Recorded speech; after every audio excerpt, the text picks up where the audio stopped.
Masuk ya. Salah satu bentuk smart farming itu adalah digitalisasi pertanian.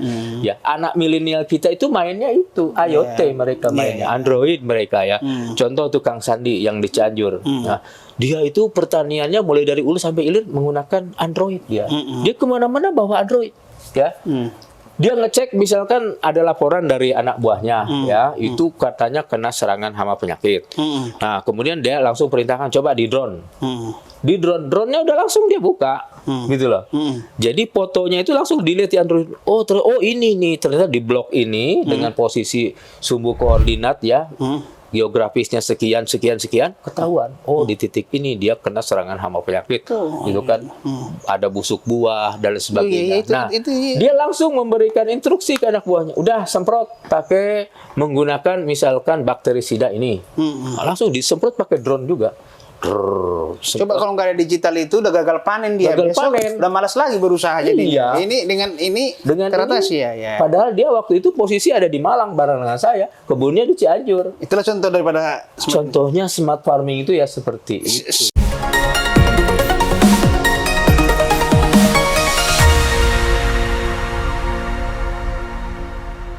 Bincang tipis-tipis kembali menjumpai Anda bersama saya Erman Tale Daulay di channel Tale Tries Info.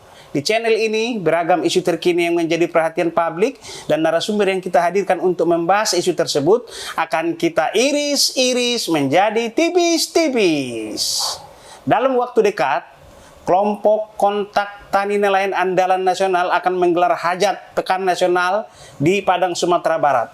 Untuk itu kita menghadirkan sosok ataupun motor penggerak hajat tersebut Bapak Profesor Dr. Dedi Nur Samsi, Kepala Badan Penyuluhan Pengembangan SDM Pertanian. Terima kasih Pak Dedi sudah bersedia bincang tipis-tipis. Terima kasih. Pak, dalam waktu dekat Katena akan menggelar hajat penas. Ya. Pada acara itu akan titik berat. Itu adalah peningkatan SDM pertanian. Coba iris tipis-tipis dulu Pak soal peningkatan SDM pertanian ini Pak. Ya, salah satu isu yang akan diangkat di dalam Penas 16 nanti di Padang ya memang adalah SDM ya.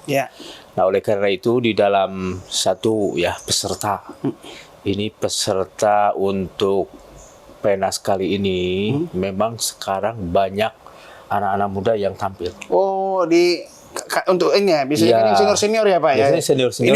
Ini membedakan yang dulu-dulu ya? Ini yang membedakan dengan dulu-dulu. Bahkan memang ada waktu khusus ya, temu khusus dengan petani milenial. Nah, jadi anak muda kita itu kita sebut sebagai petani milenial. Nah, jadi ini yang membedakan dengan penas-penas sebelumnya. Jadi kita tonjolkan petani milenial.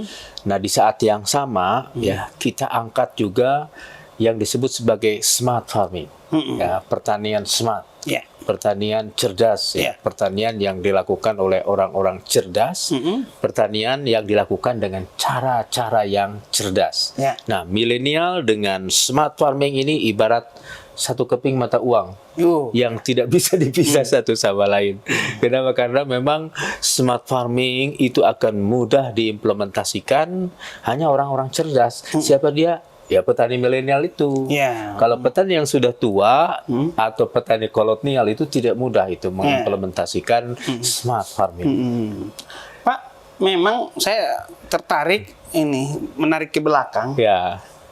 Dulu pertanian itu identik dengan lumpur dan miskin. Iya betul itu. Bagaimana mengubah pertanian ini menjadi pilihan terhormat dan bermartabat? Silakan iris tipis-tipis dulu. Ini luar biasa ini pertanyaan ini. Dan kebetulan ini ya Bang Daulay, ini adalah program utama Kementerian Pertanian. Ya, apa itu? Ada yang disebut sebagai regenerasi petani dari petani kolonial ke petani milenial. Nah, itu sebenarnya kuncinya. Kalau kita melihat fakta yang dibilang Bang Daulay tadi betul, ya. saya kira hampir semua negara mengalami tren yang sama. Ada penurunan jumlah petani. Ya. Kenapa? Karena anak-anak muda kita itu tidak minat sama pertanian. Akhirnya jumlah petaninya kan makin berkurang. Termasuk di Indonesia. Ya. Nah, tapi ini sebetulnya bukan fenomena khusus ya. Ini adalah fenomena yang umum. Kenapa? Setiap negara yang asalnya agraris beralih menjadi negara industri, nah maka tenaga kerja dan lain sebagainya itu akan ketarik ke industri. Ya, contoh ya, kalau pertanian itu kan sampai dengan produksi, ya, hasilnya itu dijual dalam bentuk raw material. Tapi kalau industri, raw material itu, ya misalkan gabah, itu diubah menjadi beras, diubah menjadi tepung, diubah menjadi produk-produk pangan berbasis tepung beras. Itu value added-nya jauh lebih tinggi daripada di beras, daripada di gabah. Pak. Nah, akhirnya ya jelas orang pasti akan tertarik kepada yang duitnya lebih gede daripada yang lebih kecil. Nah, ini sebetulnya ini fenomena yang lumrah. Nah, namun demikian itu tentu saja tidak boleh terjadi dong. Ya, kenapa? Karena pertanian ini ya sangat penting. Industri ya nggak bakalan berjalan kalau nggak ada ulunya. Ulunya apa? Pertanian. Nah, oleh karena itu bahan bakunya. Nah, oleh karena itu memang tugas kita bagaimana ya menarik anak-anak muda pertanian kita untuk terjun di sektor pertanian. Nah, caranya adalah, intinya adalah bagaimana pertanian itu bisa menghasilkan duit yang banyak. Ya, jadi faktanya begini Pak Dirman, semakin menarik untuk diri sendiri. Banyak pemuda desa pergi ke kota jadi pedagang asongan, jadi kernet bis, ya kan, atau kerja di pabrik, ketimbang berlumpur-lumpur di sawah. Karena di sawah itu kadang dia menjadi produsen sekaligus konsumen. Kenapa saya katakan produsen sekaligus konsumen? Dia memproduksi beras, tapi dia juga membeli beras. Nah, ini gimana? Kan, yang bisa mendobrak ini kan cuma smart farming, ilmu pengetahuan, Pak. Ini aturan 1 hektar yang 6 ton bisa menjadi 8 ton. Satu tanam setahun bisa menjadi 3 supaya kali. Ini coba iris tipis-tipis dulu, Pak. Jadi ya tadi sebetulnya jawaban yang pertama sudah tepat ya. Artinya apa? Kita mesti genjot produktivitas. Nah, yang tadinya misalnya 6 ton jadi 8 ton. Ya, sekarang belum 6 ton tuh, baru 5,2 ton per hektar gitu. Nah, itu harus kita genjot menjadi 6 ton, 7 ton sampai 8 ton. Nah, kemudian yang kedua yang tidak kalah penting adalah kualitas. Kualitas produk itu sangat menentukan daya saing.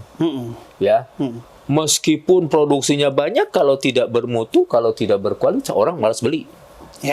Ya. Kemudian yang ketiga, yang tidak kalah penting adalah HPP. Harga pokok produksi. Artinya kita harus lebih efisien. Contoh ya. Sebelum pokoknya tahun lalu tuh, itu yang namanya kedelai, ya. Harganya cuma Rp5.000 itu dari Brasil, dari Amerika, di Tanjung Priok. Sementara petani kita baru dapat untung jual kedelai kalau harganya 7.500 per kilo. Faktanya jadi fakta itu artinya apa? Daya saing produk pertanian kita memang kalah.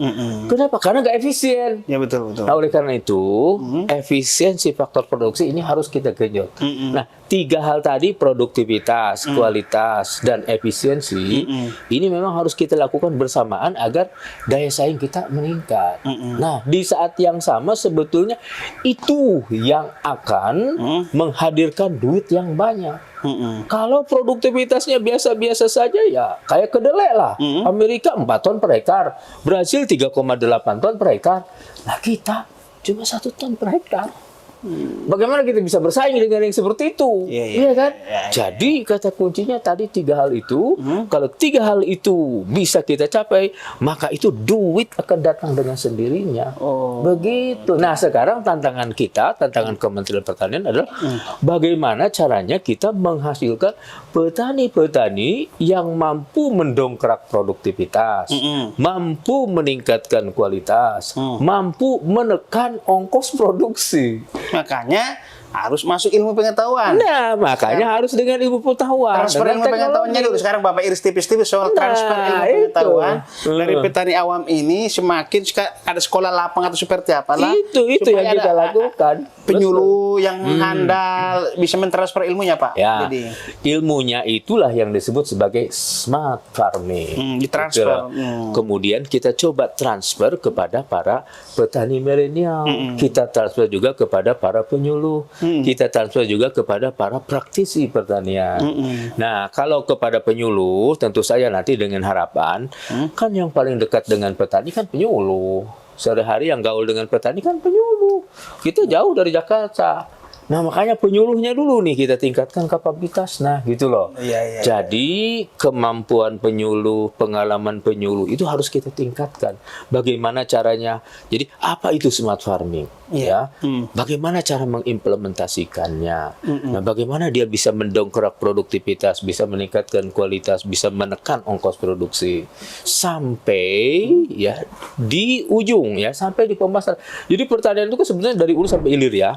Jadi pertanian jangan diasosiasikan di hulu saja. Ya, di hulu misalkan pertanian itu kan perlu pupuk. Pertanian itu perlu benih, pertanian itu perlu alsin, ya kan? Nah, oleh karena itu, bagaimana caranya petani mudah mengakses ini, ya, mengakses pupuk, mengakses benih, mengakses alat-alat mesin pertanian. Iya, betul. Di saat yang sama, petani juga harus mampu mengolah tanah yang efisien dong. Saprodi itu. Iya kan? Nah, itu disebut saprodi kalau padi, saprotan kalau untuk semua komoditas, komoditas pertanian. Nah, setelah itu di on farm, bagaimana caranya petani mendongkrak produktivitas? Bagaimana caranya petani juga memperbaiki kualitas, ya, menekan ongkos produksi. Nah, di hilir ini sudah mulai ini sampai dengan panen. Panen dulu kan menggunakan sabit kalau padi ya, kemudian digebot. Nah, begitu digebot itu gabahnya kan menceleng kemana-mana itu, dia lari kemana-mana itu. Akhirnya apa? Lossesnya tinggi. Makanya gunakan rice harvester, ya, agar lossesnya itu tidak tinggi. Iya, dulu kan dibanting. Sekarang combine harvester itu lossesnya udah begini. Jadi gini Pak, saya masih penelitian di SDM ya Pak Dedi ya. Saya walaupun belum pernah ke Jepang, tapi di sana itu petaninya itu semacam kalau di BUMN gitu ya Pak, di sini lah ya. Suka kadang saya irim lihat BUMN kita ada badiklat badan diklatnya pelatihan di atau apa gitu. Makanya berkelas lah. Kita bank ini punya badiklat, kementerian ini punya badiklat. Kalau petani kita ini saya lihat cuman di apa saung-saung apa semua. Kita pengen juga petani kita juga seperti badan latih kayak di perbankan gitu, di industri gitu, Pak Dedi. Kita kerjasama dengan Korea Selatan. Nah, Korea Selatan punya Korean Smart Farming. Para petani milenial kita kirim ke sana belajar. Baru nanti ditularkan ke sini dia mungkin. Nah, sekarang nih Kapusdik ya sedang penjajakan kerjasama dengan Jepang. Alhamdulillah hasilnya sudah saya ketahui. Kita diberi kesempatan untuk mengirimkan anak-anak milenial kita ya, SSW. Ada juga yang magang, ada yang SSP specific ya, skills workers. Ya. Jadi pekerja yang memang sudah memiliki skill yang tinggi. Nah, mereka nanti belajar di negara-negara yang memang sudah maju smart farmingnya. Kemudian nanti mereka pulang ke sini mengimplementasikan apa yang mereka pelajari di Jepang, kembangkan. Itu sebenarnya sudah ada. Nah, kita percepat sekarang begitu. Nah, Taiwan kan smart farmingnya juga keren. Kita kerjasama dengan Taiwan. Banyak petani-petani kita yang kita kirim ke Taiwan, petani muda kita kirim.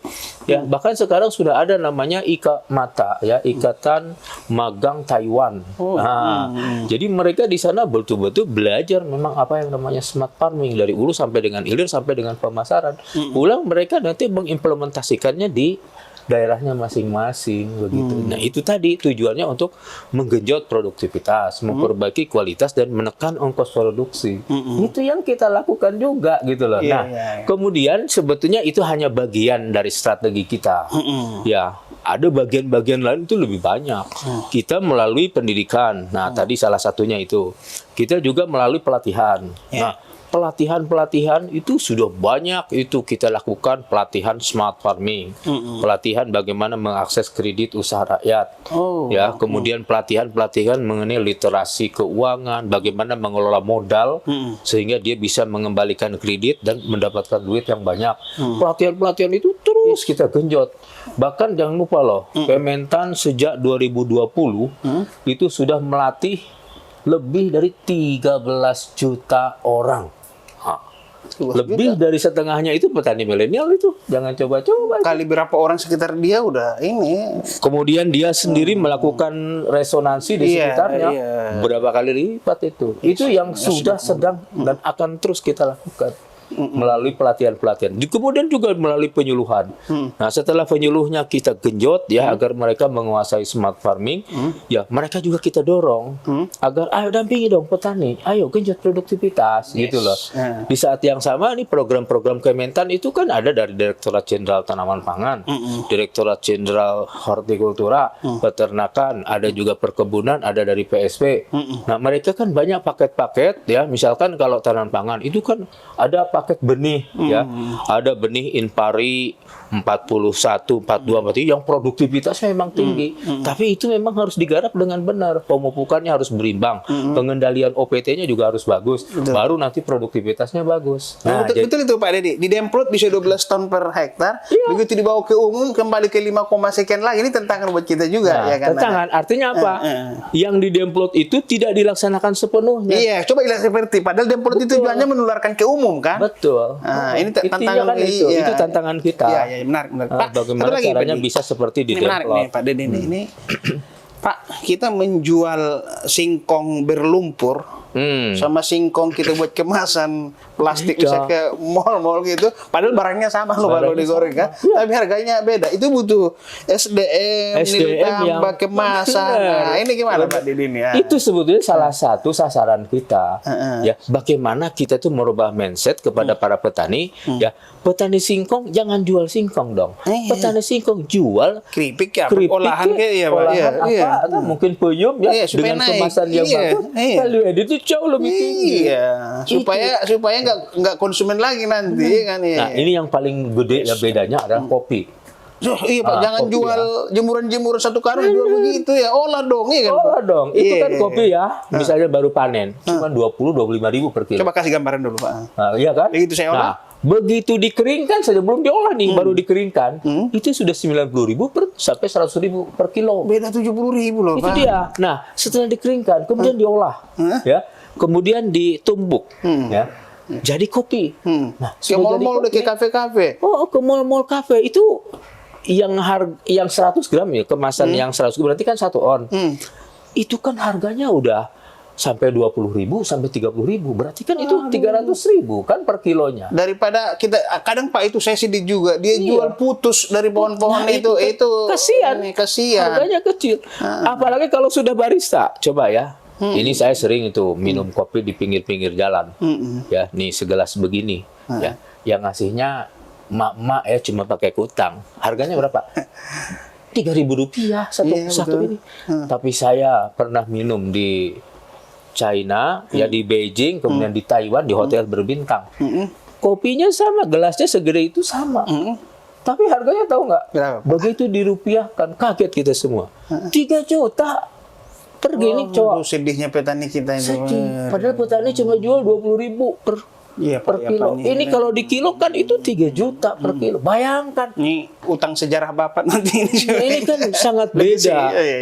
Beda kemasannya, beda yang menyajikannya, beda juga tempat penyajiannya. Tapi nggak berbanding lurus jomplang betul Pak, walaupun beda-beda. Mestinya sih jangan jomplang sekali, jomplang sedikit boleh lah. Dalam pengamatan Bapak sekarang minat milenial ke sawah gimana Bapak lihat di empiris secara di lapangan? Kalau khusus sawah ya, ini memang anak-anak milenial kita lebih ke arah organik. Oh, sawah. Ya, kenapa? Karena harganya kalau organik kan lumayan. Nah, asal dia dapat sertifikat dulu, kemudian dia mendapatkan pasar yang jelas. Itu memang harganya bagus ya. Ada petani kita yang di Tasikmalaya ya, itu dia bisa ekspor itu. Harganya itu $2 lebih per kilo. Betul, saya lihat itu petani. Berarti sekitar 40.000 per kilo. Milenial, ya. Ya memang dia kualitasnya memang bagus ya, karena organik, kemudian dia kemas juga bagus, kita olah bagus, kemudian dia ekspor ke Jepang, ekspor juga ke Cina dan sebagainya. Itu beras ya. Ada anak petani milenial kita di Subang ya, ya itu juga dia main di organik. Ya, kenapa organik? Karena memang harganya bagus. Nah tapi kalau komoditas lain, terutama misalkan hortikultura ya dan perkebunan, banyak anak-anak milenial kita yang tertarik ke sana. Ya alhamdulillah. Kemarin, jadi 2 tahun lalu Bapak Jokowi sudah mengukuhkan kurang lebih sekitar 2.150 orang. Ya. Itu 2020. Nah, berarti 3 tahun yang lalu ya. Nah, 2023 ini sekarang petani milenial yang sudah kita garap itu lebih dari 500.000. Berarti Bapak sekarang udah genjot digitalisasi masuk pertanian. Digitalisasi, udah nah masuk itu ya. salah satu bentuk smart farming itu adalah digitalisasi pertanian. Ya, anak milenial kita itu mainnya itu IoT mereka mainnya, Android mereka ya. Contoh tukang Sandi yang di Cianjur. Nah, dia itu pertaniannya mulai dari hulu sampai hilir menggunakan Android dia.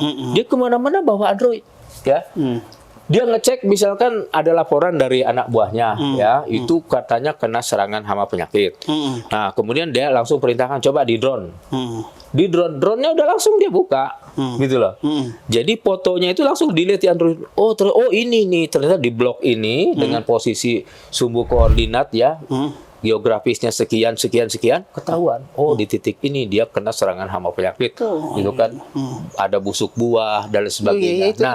Dia langsung memberikan instruksi ke anak buahnya. Udah semprot pakai menggunakan misalkan bakterisida ini. Langsung disemprot pakai drone juga. Coba kalau nggak ada digital itu udah gagal panen dia. Gagal besok panen. udah malas lagi berusaha jadi. Iya. Ini dengan teratasi ya. Padahal dia waktu itu posisi ada di Malang bareng dengan saya, kebunnya di Cianjur. Itulah contoh daripada Contohnya smart farming itu ya seperti itu. Satu lagi Pak, bagaimana Bapak melihat peralihan dari petani konvensional ke modern ini gimana sih? Gimana Bapak lihat sekarang? Ini memang tidak mudah. Nah, peralihannya itu agennya adalah petani milenial. Oh iya, mereka lah ini agennya ya. Mereka agen karena mereka pinter. Iya. Kalau yang udah tua-tua ya kayak saya gini susah pakai Android kan. Tapi kalau mereka itu memang pinter. Udah hobi mereka gini. Hobi mereka memang. Dan itu cepat sekali mereka. Terakhir Pak, kembali ke Pekan Nasional Kelompok Kontak Tani Nelayan Andalan Nasional KTNA di Padang, Sumatera Barat lagi. Apa saja kegiatan yang Bapak ini kan di sana nanti? Ada kan temu teknologi, temu wicara, temu agrobisnis. Betul. Silakan, Jadi yang pertama itu yang sifatnya temu wicara itu bahkan dengan presiden, dengan para pejabat menteri, ya kemudian dengan para eselon 1 ya. Jadi nanti para petani dan nelayan itu langsung berbicara dengan presiden, dengan menteri dan sebagainya ya. Kemudian juga ada yang namanya rembuk. Nah, rembuk itu mungkin kalau kita workshop lah. Kalau orang petani sama nelayan bilangnya berembuk mungkin ya. Nah, di dalam berembuk itu mereka nanti membuat perencanaan pembangunan pertanian ke depan. Ya, di saat yang sama mereka juga mengevaluasi apa yang sudah mereka lakukan selama ini, gitu loh. Nah, kemudian juga ada pameran, ada gelar percontohan, ya agribisnis. Nah, di gelar percontohan ini luar biasa. Ini memang yang dari gelar percontohan ini dari pemerintah pusat, Kementan, Kementerian KP ya, Kelautan Perikanan, kemudian dari KLHK, nah kemudian dari pemerintah provinsi, pemerintah kabupaten kota. Nah, kemudian dilengkapi oleh KTNA. Nah, tentu dengan swasta juga menampil dia punya inovasi teknologi apapun tampilkan di situ. Nah, kemudian juga ada pameran ya, exhibition. Exhibition itu berarti produk. Iya, Pak. Jadi produk-produk pertanian. Oh, nanti banyak yang geleng-geleng kepala deh. Lihat misalnya ada apa namanya? Belimbing. Si bimbing dari Depok segede begini. Jadi butuh-butuh semok deh banyak bentuknya. Ada juga jambu kristal yang besar. Pokoknya kalau lihat ke sana pasti tercengang deh lihat-lihat produk pertanian dari para petani kita. Nah, ada juga misalnya di sana apa namanya? Pertemuan-pertemuan khusus misalkan business matching. Usaha bisnis. Jadi para pengusaha nanti kumpul di situ, kemudian mereka nanti ya berkomunikasi, outputnya adalah udah MOU. outputnya itu udah kontrak farming bahkan. Artinya di situ nanti akan terjadi transaksi ya antar para petani. Ya petani juga kan tidak bisa kerja sendiri. Petani kan kerjasama dengan off-taker, kerjasama juga dengan eksportir misalkan untuk ekspor atau dengan buyer. Nah mereka kerjasama tuh atau petani ulu ya misalkan dia memproduksi buah guava, memproduksi nanas. Ini ada juga petani yang ilir. Dia nggarap ya buah guava, buah nanas itu jadi jus. Jadi minuman. Nah, ini mereka saling komunikasi. Ada juga petani misalkan yang dengan pengusaha pupuk organik misalkan dengan pengusaha benih ya dengan pengusaha alat-alat mesin pertanian ya bahkan nanti foundation yang memberikan modal kayak perbankan ya itu kemudian juga ada bank daerah misalkan ya atau ada yang mempunyai modal lah dia juga langsung bisa kerjasama dengan petani dia bisa langsung kontrak farming dengan petani. Nah di situ juga nanti akan ada temu bisnis ya antara para petani dengan para bisnismen sehingga nanti di situ ada transaksi ya sehingga begitu pulang dari Padang mereka itu langsung mengerjakan apa yang direncanakan di Padang ini. Jadi ada dampaknya, jangan sekedar hajat gitu kan? Tidak hanya sekedar hajat. Kalau hajat mungkin yang memanfaatkan itu hanya masyarakat Kota Padang ya. Ada oleh-oleh, ada kuliner, ada tempat wisata dan sebagainya. Tetapi para peserta pun itu dapat menikmati berupa hasil transaksi tadi, hasil business matching dan sebagainya. Demikian bincang tipis-tipis dengan Bapak Dedi Nur Samsi, Kepala Badan Penyuluhan Pengembangan SDM Pertanian. Sampai bertemu kembali.